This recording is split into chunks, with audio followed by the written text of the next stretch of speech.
మీకు ఒక ప్లేస్ చూపిస్తా, మీకు చాలా నచ్చుతుంది. అంటే డైరెక్ట్గా చూస్తే ఇంకా ఇంకా నచ్చుతుంది. నేను ఇప్పుడు త్రయంబకేశ్వర్లో ఉన్నా. గోదావరి ఇక్కడే పుట్టింది. మీకు ఇందాక చూపించిన కదా కొండలు, ఆ కొండలోనే పుట్టింది. త్రయంబకేశ్వర్ అంటే మీనింగ్ తెలుసా మీకు? 3 నేత్రాలు అంటే 3 కళ్ళు కలిగిన వాడు శివుడు. శివలింగం ఎప్పుడైనా పైనుంచి మనం చూస్తాం, కానీ ఇక్కడ అట్లా కాదు, కొంచెం లోతులాగా ఉంటుంది. దీంట్లో 24/7 నీళ్లు ఊరుతూనే ఉంటది. మీకు ఇంకోటి తెలుసా?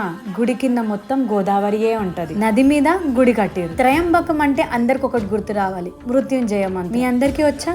ఓం త్రయంబకం యజామహే సుగంధిం పుష్టివర్ధనం ఉర్వారుకమివ బంధనాత్ మృత్యోర్మోక్షీయమామృతాత్. ఇది రెగ్యులర్ గా చదివితే వింటే మనకి అకాల మృత్యు రాకుండా ఉంటది. అరే చెప్పడం మర్చిపోయినా, 12 జ్యోతిర్లింగాల్లో ఇదొక జ్యోతిర్లింగం. ఇక్కడ శివుణ్ణి ఏమంటారో తెలుసా? మహారాజ్ అని పిలుస్తారు. చూస్తే ఈ గుడి కూడా ఒక రాజులుండే ప్లేస్ లాగానే ఉంటుంది. ఓం నమః శివాయ అని కామెంట్ చేయండి.